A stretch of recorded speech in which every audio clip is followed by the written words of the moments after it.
he has descended. He has taken avatar. It is not an ordinary human birth. Even though he descended in the human form, it is not an ordinary birth like how we take birth. This is the difference also we have seen, and the types of avatars also we have seen. Now let us take up Shloka once again. Shloka number 7, chapter 4. Yada yada hi dharmasya glanirbhavati bharata abhyutthanam adharmasya tadatmanam srijamyaham.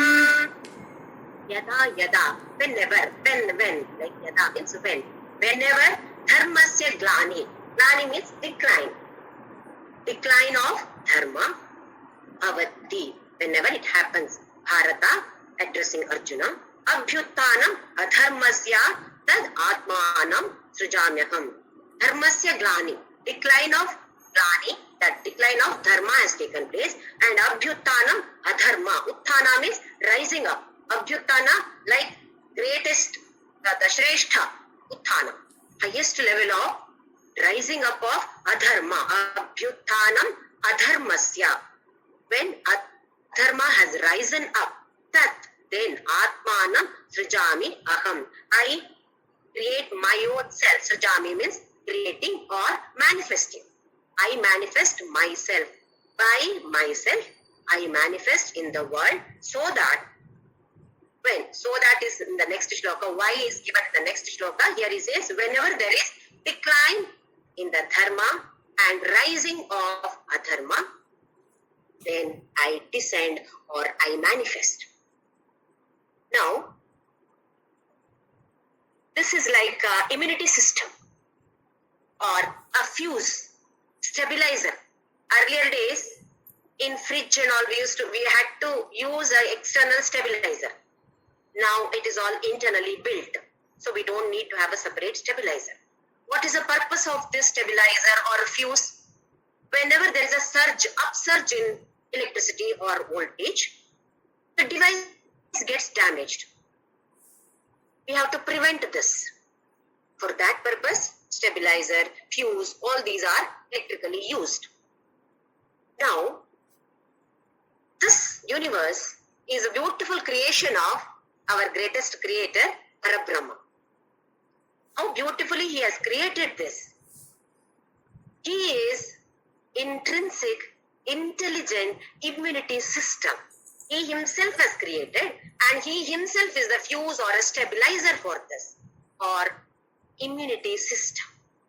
The purpose of that is to avoid all problems from within and without. That is from within, that is internal problems or external problems should be avoided. Otherwise, the universe gets totally damaged. So we call him as intrinsic, intelligent immunity system or a fuse.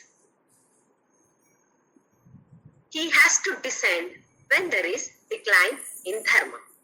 Here again, we have seen a variety of meanings.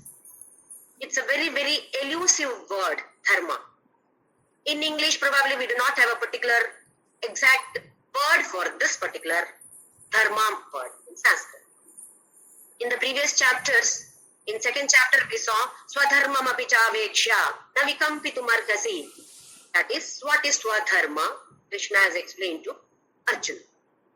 And in the previous chapter, there is a third chapter, we saw Shreya Swadharmo Vigunaha Paradharmat Swanushthitat. So there it was a different meaning. Now here, this also he says, Dharmasya, Yada Yada Hi Dharmasya. What exactly we mean by dharma is integrating, something that integrates, brings everything or all of us together. Integrates or strengthens all of us and upholds everything together. Now, that is nothing but some eternal values. It can be righteousness, it can be religion. There are so many different, we saw in the previous shloka, it was duties or vasanas. Here it is eternal values. Eternal values at different levels. So what do we mean by these eternal values? Very simple. What we expect from others is eternal values. What do we expect from others? We want them to be very honest with us, faithful, loving, concerning towards us. Same thing is nothing but eternal values.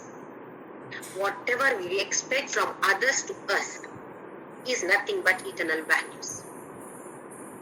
We want everybody to be honest with us. We don't want anybody to cheat us. So definitely honesty is one of the eternal values. We want everybody to be compassionate to us. So definitely compassion is another eternal value.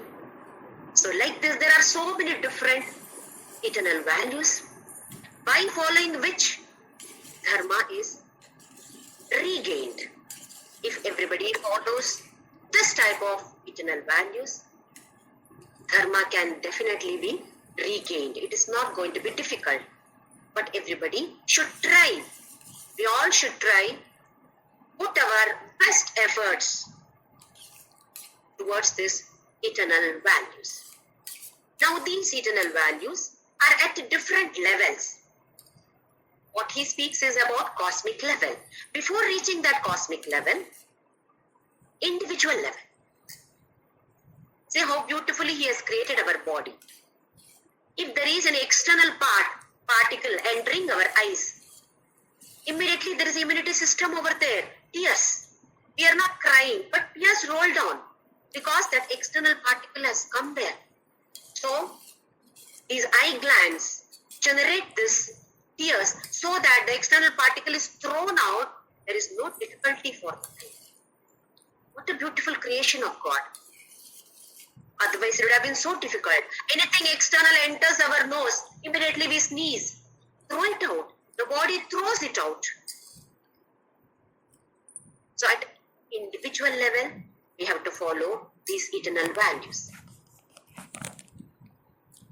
And mainly our mind and buddhi, manas and buddhi. If we listen to the mind, definitely they are going to be falling down. We have to listen to our buddhi. That is what he has been explaining in the 3rd chapter. Karma Yoga is also known by the name Buddhi Yoga. Use your buddhi and then perform every action. In the previous class, somebody has posted in the chat. I saw it afterwards. Like desires. How to differentiate desires, whether it is coming from mind or from buddhi. How do we differentiate? If at all your desire is based on likes and dislikes, then it is mind. If the desire is based on right or wrong, good or bad, that comes from the buddhi. Let us take one example. Assume that you are a diabetic patient and your favorite sweet is there, right? The dining table right in front of your eyes. What does the mind say? Come on, have it, have it. Yes. One piece let me take. It is so tasty, the mind says just one more, just one more. So probably we keep on having more and more. What happens? We have listened to the mind, ate as much as the mind said, as much as the tongue, one of the indriyas, wanted, demanded. Finally, we land up in hospital. Same thing. If the buddhi works properly, buddhi may tell you, okay, you take one small piece. Eat only one small piece. It may not affect your body much because it's only a small piece. Or the buddhi says, take this neem flower, neem leaves, good for your health. Do you like it? So bitter, so bitter. You don't like it. The mind says, no, I don't want this. But the buddhi says, your sugar level will come down. Come on, take it. Yes, we take that. Then the sugar level will come down. So probably If you make it a practice, then you can avoid taking allopathic medicines. This is how we must differentiate between buddhis and our intellects and mind's desires. Buddhi should be given the highest priority. Then we can make out, oh, this is good. Getting up in the morning, early morning. Mind says, come on, Jyoti, sleep for some more time. You didn't get good sleep last night, so sleep for some more time. Yes. Decide, listen to the mind, decide, go back to sleep. And then you see, oh, 7 o'clock, 8 o'clock, I want to get up by 4 o'clock and do my meditation. Okay, tomorrow the same thing happens. Provided they listen to the buddhi. Buddhi says, no, come on. You don't know how many days you're going to live. You have to achieve. Mission impossible? No, this is not mission impossible. Mission difficult, but mission self-perfection. There are so many missions, mission Kargil, etc. So why not we have this mission? Self-perfection, self-purification and self-perfection is my mission. So when we stick to this mission, Buddhi says, come on, Jyoti, get up. Mission, self-purification, self-perfection, get up, get up, get up. Yes, then we get. We may not like it, but still we do it when the buddhi orders us. So this is how we differentiate between the likes and dislikes of mind and good or bad of buddhi. Remember that mind does not have the capacity of discriminating. It cannot discriminate. It simply likes, dislikes. That's all. Only the intellect or the intelligence has the capacity to discriminate and what is good, what is bad, or what is right, what is wrong. So at this body level also, we should be having this capacity, or we should follow this eternal values. We should be faithful. We should be having this discrimination capacity, this passion, devotion. All these are eternal values at the individual level. We will go a little further. Family level. When we follow eternal values, integration of the family takes place. We can transform our family into beautiful heaven or paradise. This also we have seen in one of the shlokas of the 3rd chapter. Parasparam bhavayantaha devan bhavayatanena te deva bhavayantuvaha parasparam bhavayantaha. Parasparam. Mutual. When you love and express your love towards your other family members, obviously you expect the same thing from others.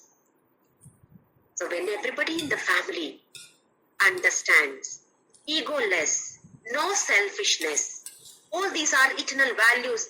And when you have these, when you follow these eternal values in the family, see how beautiful the family can become. It is not that we reach Swarga after our death. We have to create Swarga, paradise, heaven here.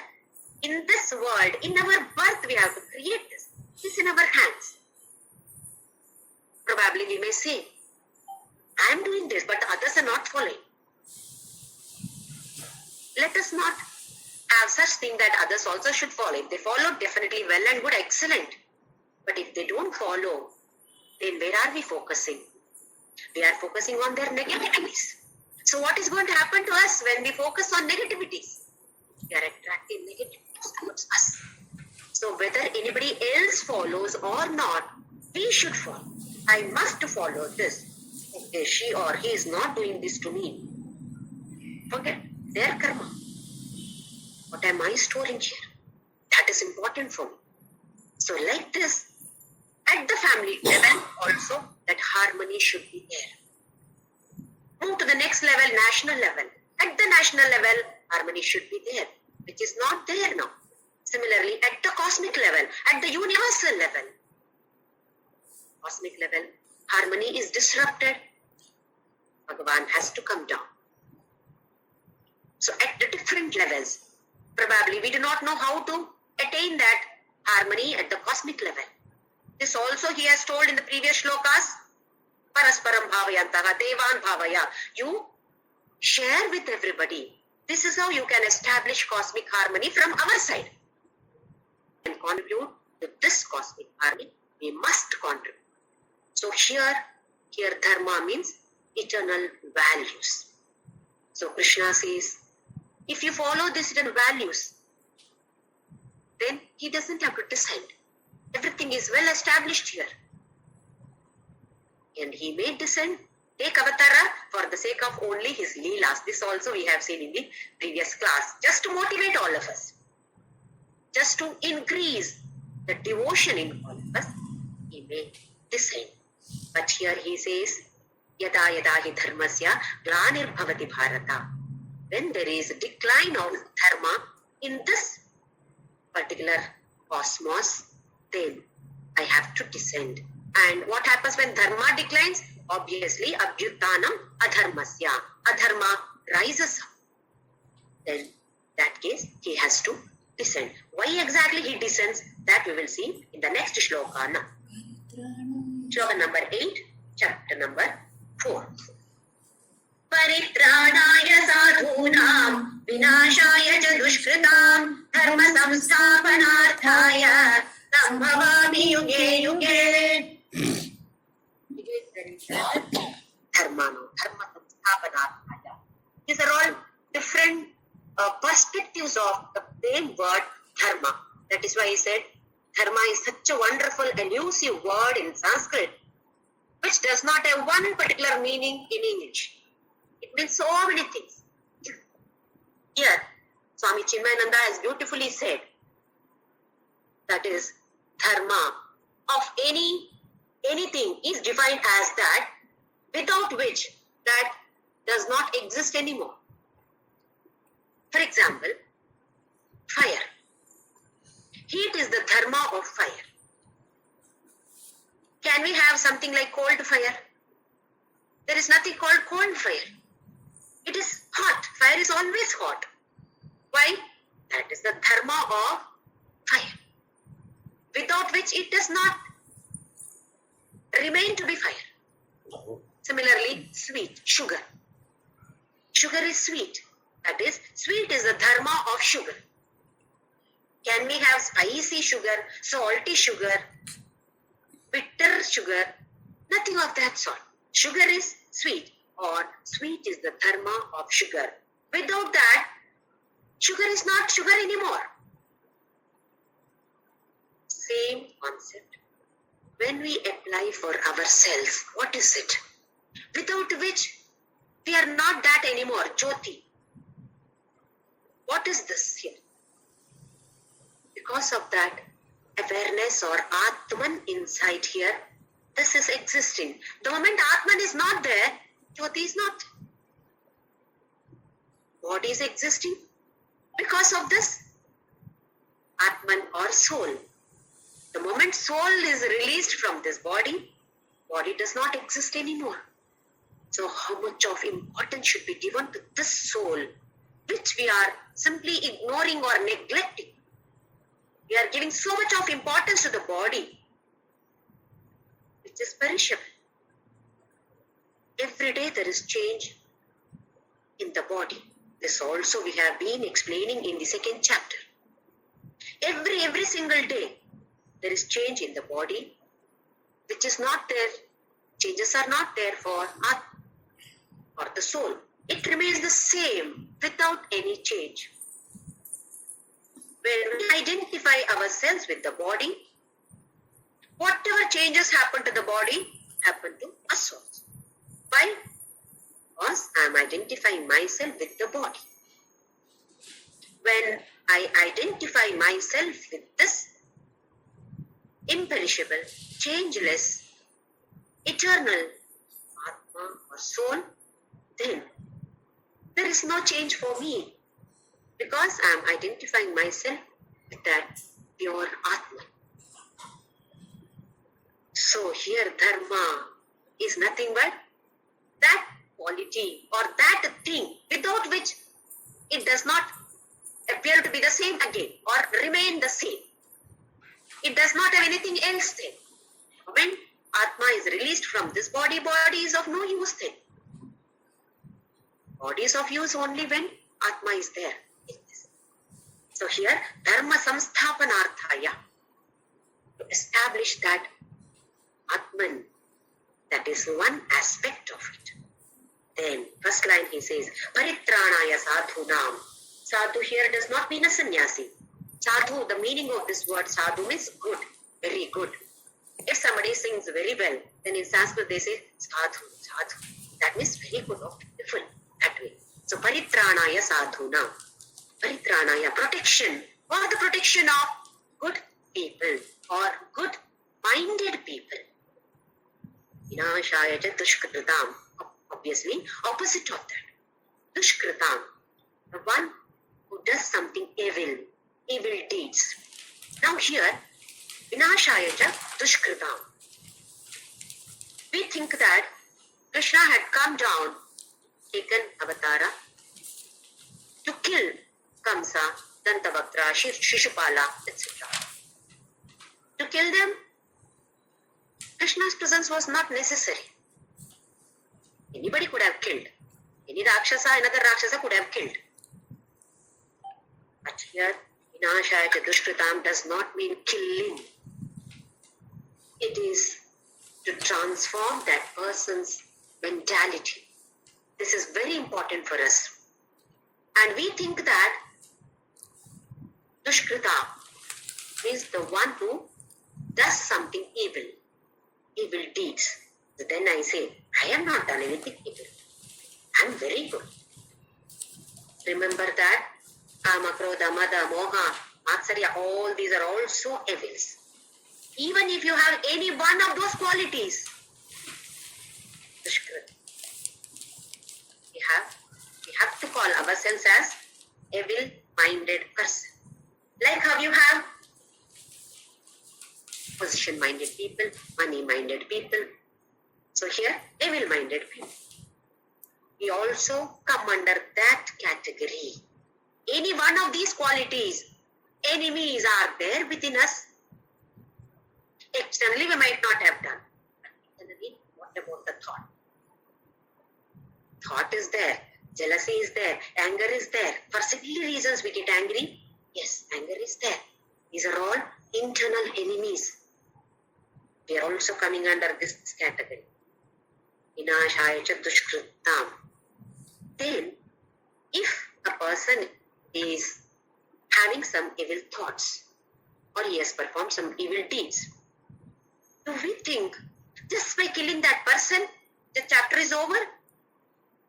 The same person, that is the same soul, with the same vasanas here, will take birth again and continue to do the same evil deeds.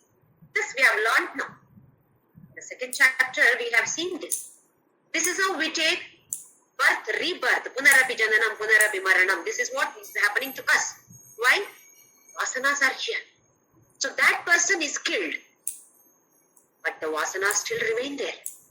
With the same vasana, that person takes birth, and this also we have seen, whatever that person does is because of his vasanas here. The vasanas continue to exist. That person will continue to do the similar evil deeds. When he is not in that particular form, in a different form. So how is Krishna establishing cosmic harmony? Not possible. So it is important that it is to transform the mind of such people. Here, Vinashaya does not mean killing those people, but infusing spirituality in their mind. We have so many such stories. Valmiki, what was the story of Valmiki? He was a dacoit. He was robbing everybody. How did he transform himself? He was asked to meditate. He could not even chant Rama Rama. He said Rama Rama Rama. That's all. But with that devotion, with that firm decision, I will do. Yes, he was doing tapas, and anthill. Ants created that anthill. That is what Valmika. In Sanskrita, Valmika means anthill. That is why he got the name Valmiki. See the dedication and devotion with which he did this tapas. How was his mind previously? Had somebody, some sannyasis, had they come there and killed him, he would have continued the same way, in a different body, that's all. But see the transformation which has taken place. Similarly, Angulimala, the story of Angulimala. How Buddha transforms that Angulimala. He was a dacoit. He used to kill people, cut their fingers and make malas and wear that mala around his neck. That is why Angulimala, Anguli's fingers. What a great sinner he was. That transformed his mind. Infused spirituality into the mind. By killing Angulimala, Buddha wouldn't have achieved this. Similar story is there from Purandaradasa. He did not do any such evil deeds. He did not kill anybody. He did not steal anybody's wealth. But such a greedy jeweler he was. He was not giving 1 rupee to anybody. God came in the form of a poor Brahmin and begged him, give me some money. I have to perform my son's Upanayanam. He did not give. And even his wife came and he understood what it was. His mind was transformed. Otherwise, we wouldn't have such wonderful kirtanas from Purandaradasa today. How he was earlier, how he became later. Rather, how he was transformed by God. Had he not come across this particular situation, he wouldn't have got transformation. So here, Vinashaya cha Dushkritam should not be misinterpreted as just killing. Killing the evil mentality, that is important. This is required for all of us.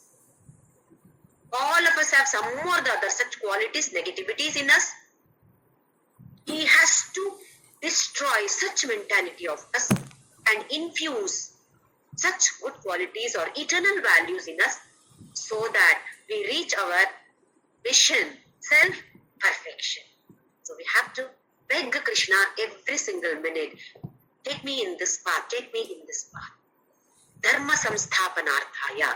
This is how he is establishing dharma, by infusing spirituality in the minds of all people who have got some or the other negativities in us, evil in us, might have performed evil deeds or might have evil thoughts, might have spoken something evil.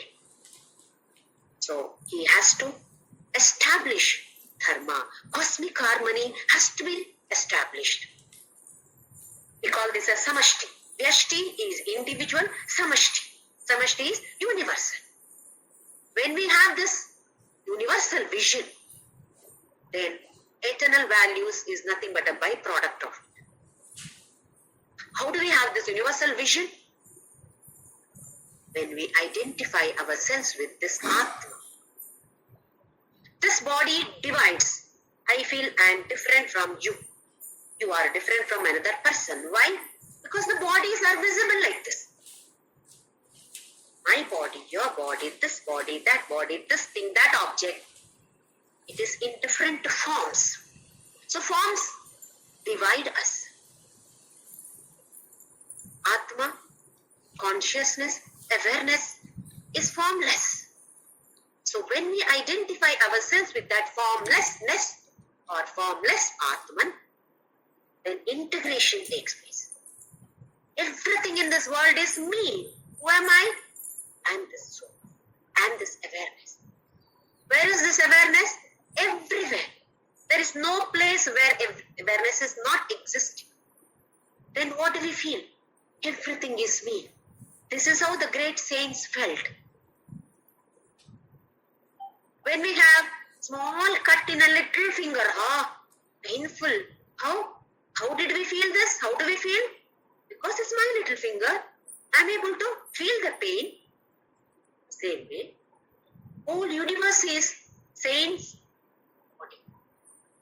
The great saints feel that whole universe belongs to them, or they themselves are that universe. Anywhere the decline of dharma takes place, immediately they realize, this portion. When there is a cut, what do? We take care of that particular portion. We keep it banded, or do not use it for any other actions, any other purposes for some days, still it gets cured. Similarly, attention will be given by God or the saints to that particular person or to that particular area where dharma's decline has taken place.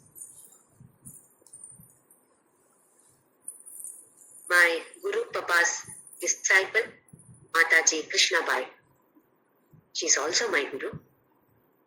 She never had this feeling of otherness.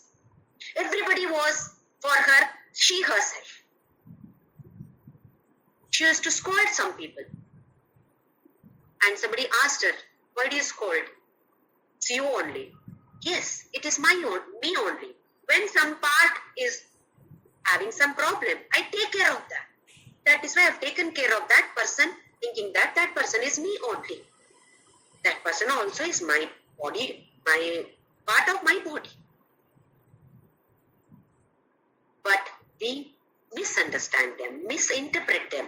If some saints find faults in us, then we say, see, that person is not come to that level at all because he is finding fault with me. We never realize what is the purpose behind this finding fault. We are finding fault because of ego. Such great saints find faults or trying to correct us so that we move faster in the path of spirituality.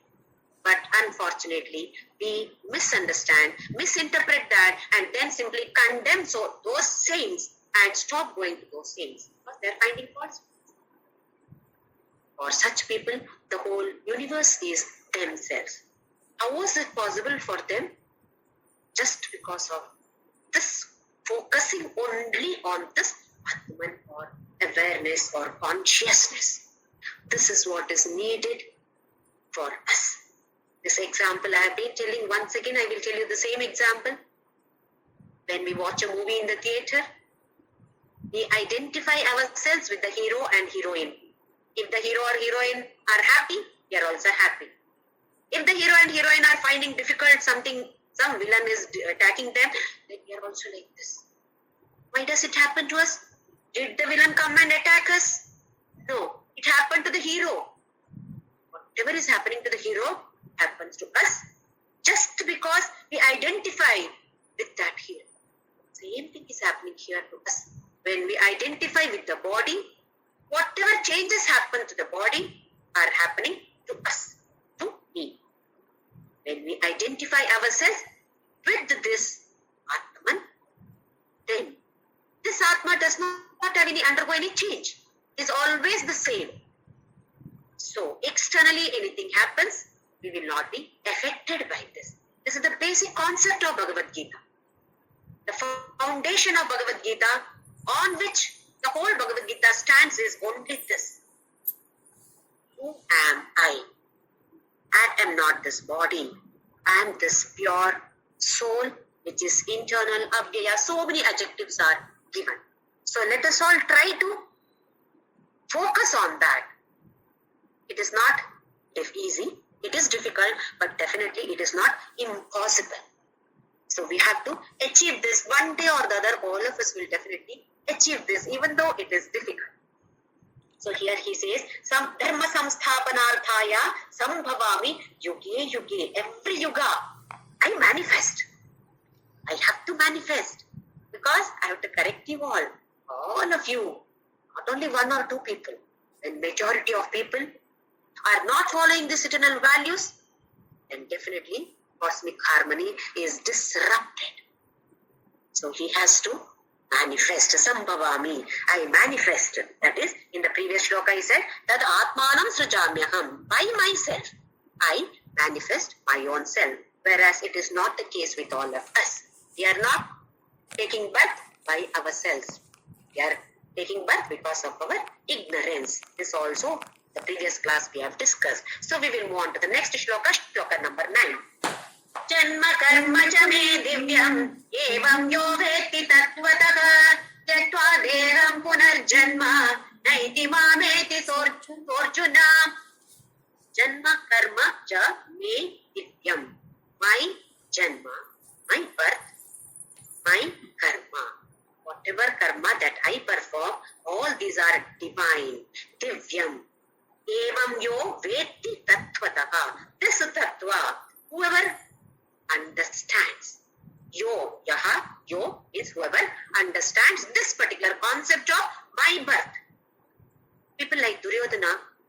understand.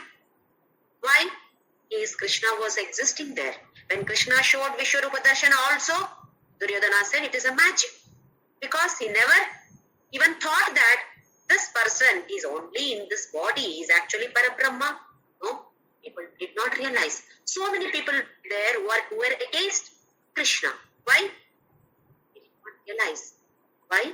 This is his divine Janma, this is his divine Karma. He did not realize. Why only those people? Even Arjuna hadn't realized earlier. Only now Krishna is wearing that coat of beautiful divine coat, and now only he is writing his autobiography.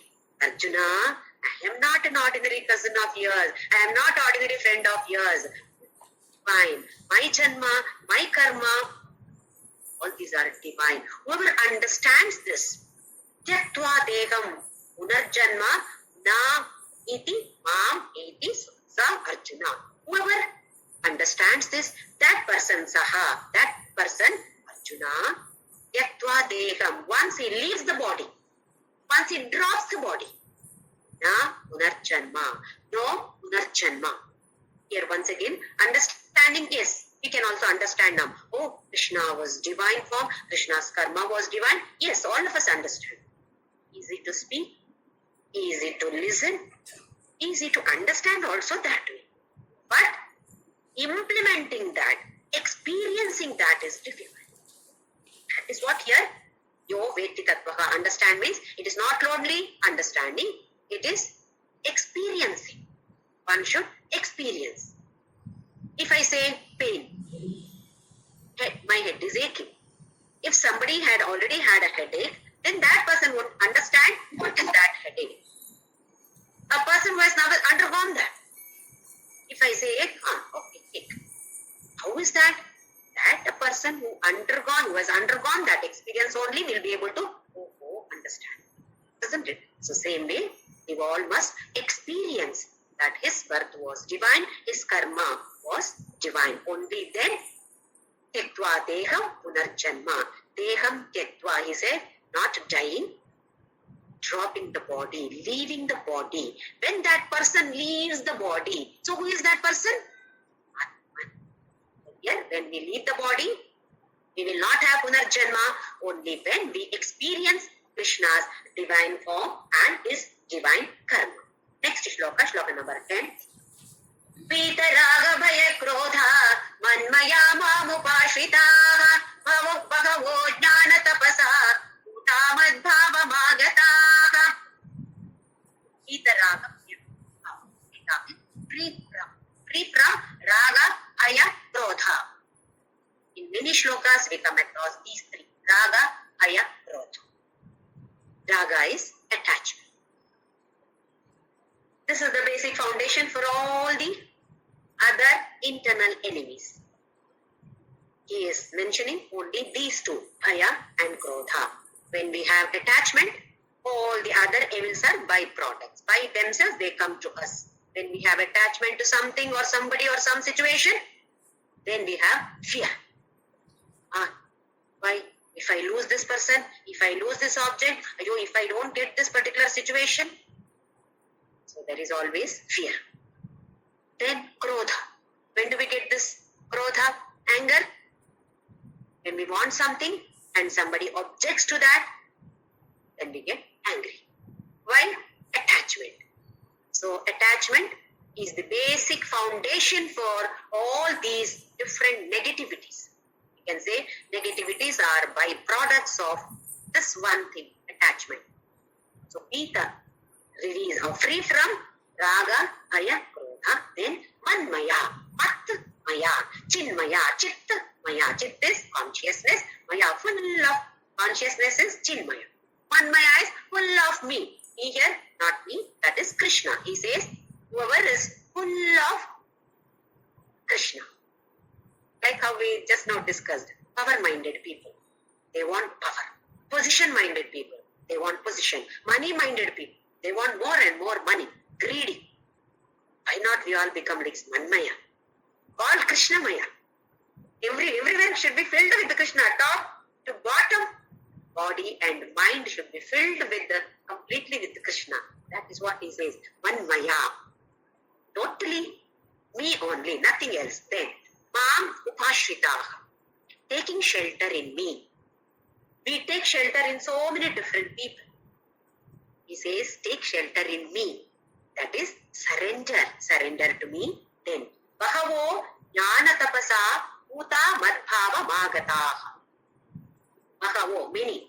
Probably Arjuna would have once again got it out. Has anybody done this, Krishna? So he says, yes, Bahavo, many people have done this. How should they do?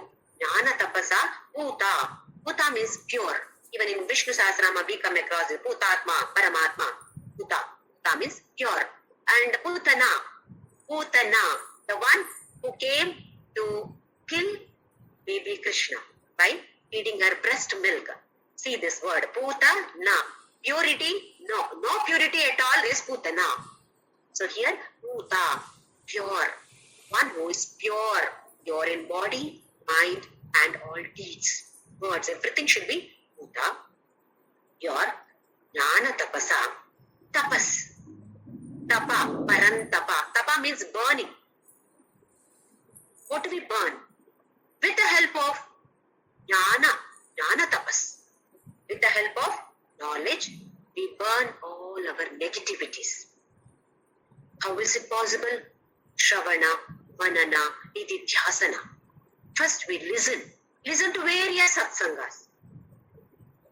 Then we have to assimilate all these. Implement all these points in our lives. That becomes a practice and habit for us. That is what is manana. What we have listened to. Keep churning. When we churn, curds, what happens? Beautiful butter comes up. Buttermilk and butter is separated.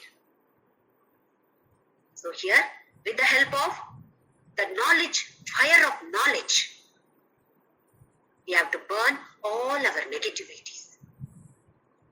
Then, Nididhyasana. Dhyana is possible. Now, we are not able to meditate much because mind is not purified. That is why Krishna said, Karma Yoga. Perform all your activities. Niyatam kuru karmatvam. You have to perform all your activities with the yajna concept. Then purify. Once you are purified, then nididhyasana, dhyana, all these automatically they happen. By default, they take place. And puta also. Purification is taking place. Every day we are purifying ourselves by listening. Then contemplating on those points, practicing those points by implementing in our lives, that becomes a habit for us. And we are purifying. Definitely all of us are purifying our own selves. Then what happens? Mat bhavam agata. They come to me. They reach me. Mat bhavam means my bhava or my dhyana. In this dhyana, they reach me. Mat bhavam agataha. They come to me. They live in me forever. Then yaktva deham punarjanma neti mameti sorjuna. Then even after they leave their body, punarjanma. So Krishna is assuring us. So why not we all try this? Yes. Every minute, not every day, every hour, every minute, every second, every minute second also we have to keep practicing. On to the next one, 11th shloka. Ye yatha mam prapadyante tam tathaiva bhajamyaham mama vartmano vartante manushya partha sarvashah. Ye yatha mam prapadyante. In whatever fashion they worship me, tam tathaiva, exactly like that, bhajamyaham, I reward them just like how they have worshipped me. In what fashion have they worshipped? The same fashion I reward them. Mama vartmanu vartante manushya partha sarvashah. All these people follow me. What Krishna says is, I am not partial to anyone. I reward them in the same fashion that they have worshipped me. There is a plug point. The plug point can be used by so many different gadgets. Fridge, heater, AC, cooler, light, fan. Same plug point. You are using the same plug point, but according to which device is using, that device performs its action. Same way, Krishna says, I am giving everything to everybody. But whoever takes whatever they want, in what way they are worshipping, in the same way. There is a beautiful story. Once there was a great Vishnu Bhakta, devotee of Lord Vishnu, but he was hating Shiva. He did not like Shiva at all. He worshipped only Vishnu. He had taken a vrata or vow that wherever he finds one Vishnu statue, idol or whatever it is, or photo, he would worship. That was his vrata. So he used to carry in one bag, he used to carry always whatever puja, what are requirements for the puja, all those were there in the bag always, because wherever he, maybe some forest, some statue may be there, looks like Vishnu for him, then he has to sit and worship. So one day when he was going, he saw one statue of Shankara Narayana, Hari Hara. Both were there. To that particular statue, right side is Shiva, left side is Vishnu. For us, when we see, it is like this. Here, that is for us, it is left side is Shiva, right side is Vishnu. So he saw this. Oh. Since he has taken a vrata of performing puja, he has to do it. But what to do? The other half is Shiva. So he thought, what should I do? What should I do? But I have to perform this puja. So he started puja. Brought some water from nearby lake, Abhishek. How did he do Abhisheka? It should not fall on Shiva. He hates Shiva. Only Vishnu. So he was holding his hand like this on top so that it does not fall to the left side of the statue, only to the right side. Then eyes, both eyes are open. Shiva's eyes are open. Vishnu's eyes are open in the statue. He put something over here so that Shiva does not see his puja. Then agarbatti, dhupa. He closed the nose of Shiva. It should not go to Shiva. It should go only to Vishnu. And performed arati only this side, not to the left side. At the end of the puja, everything is over. He did namaskara. Saw to it that this side he does not do namaskara, only to this pada, touching pada of only Narayana or Vishnu. Puja was over. There appeared God. After the puja, the form of Shiva. Shiva was smiling and told him, I am so happy with your puja. Ask Kabul. Right? Who called you? Why did you come here? I never worshipped you. Shiva said, you worshipped only me. No, I worshipped Vishnu. Let Vishnu only come.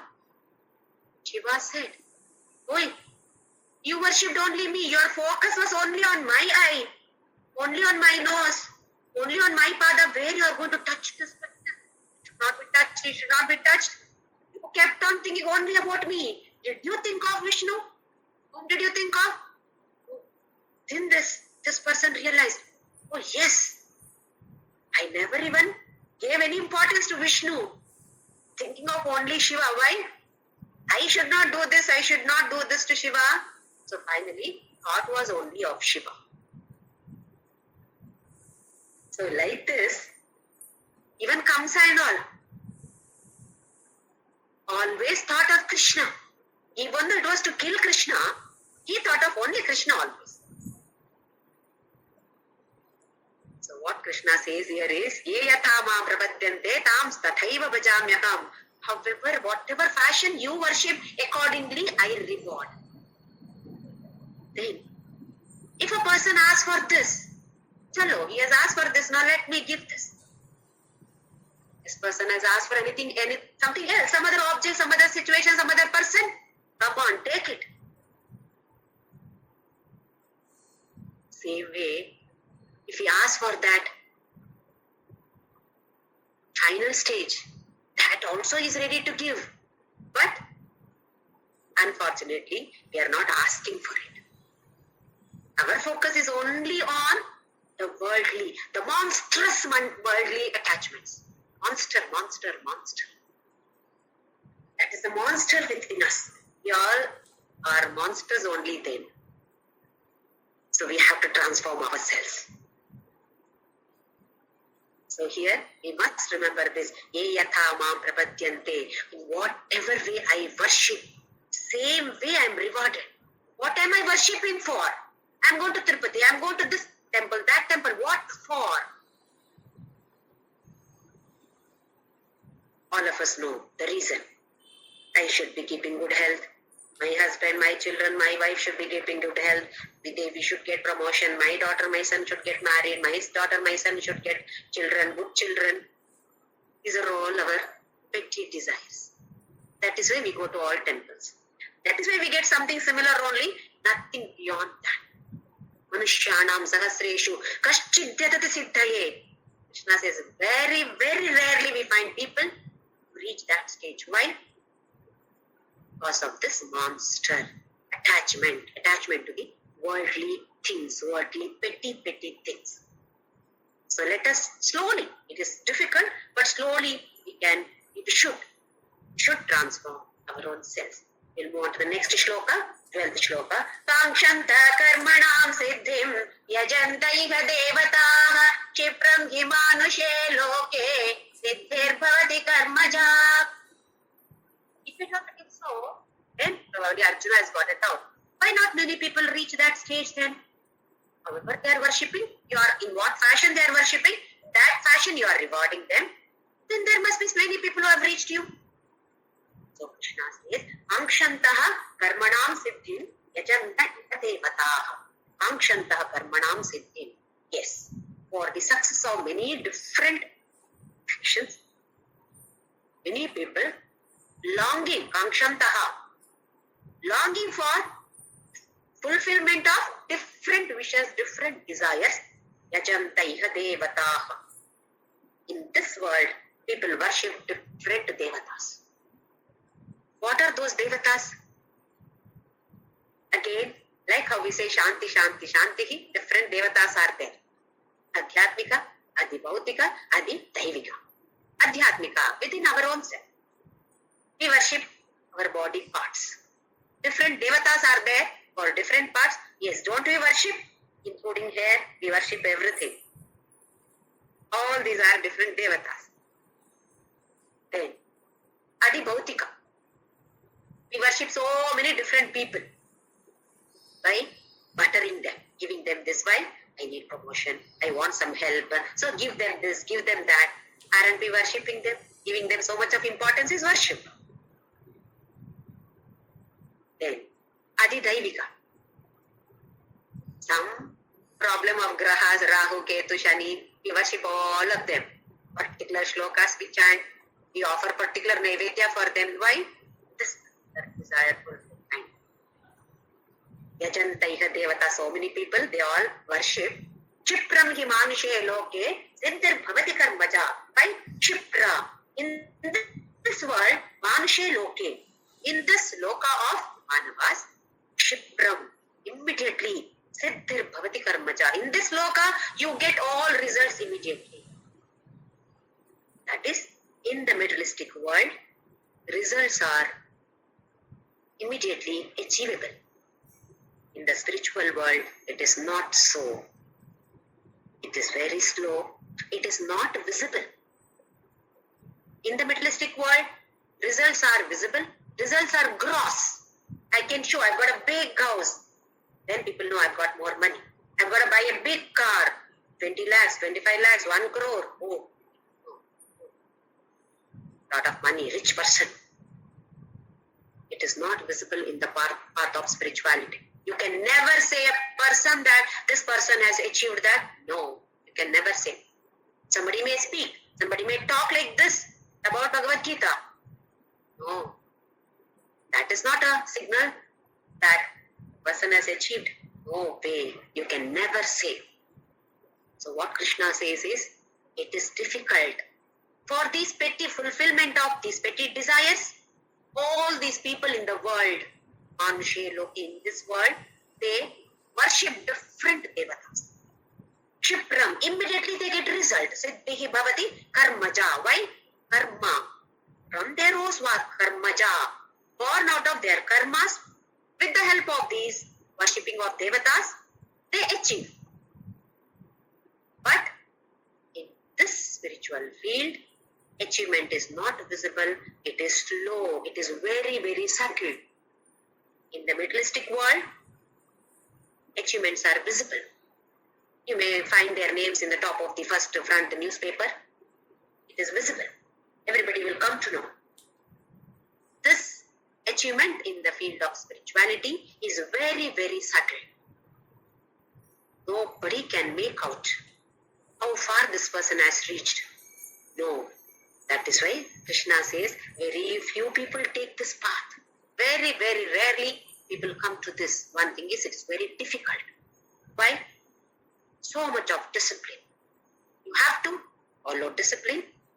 Discrimination. You should listen to only that buddhi, not to listen to the mind. Compassion, dispassion. So many eternal values you follow.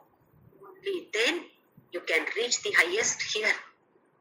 That is the reason why generally people want only this. That is why they keep worshipping here and there all the devatas and attain whatever they want to achieve, or siddhi. Siddhi here is just fulfillment of their own desires, which are very, very petty desires of this monstrous materialistic world. So we'll continue in the next class. Next shloka also is very beautiful. Chaturvarnyam maya srishtam guna karma vibhagashaha. So this is the one of the shlokas which is misinterpreted by most of the people because of this just the first one line. It is not interpreted properly, and that is why so much of problem has been facing so much of problem because of this particular one division of class. We will see in the next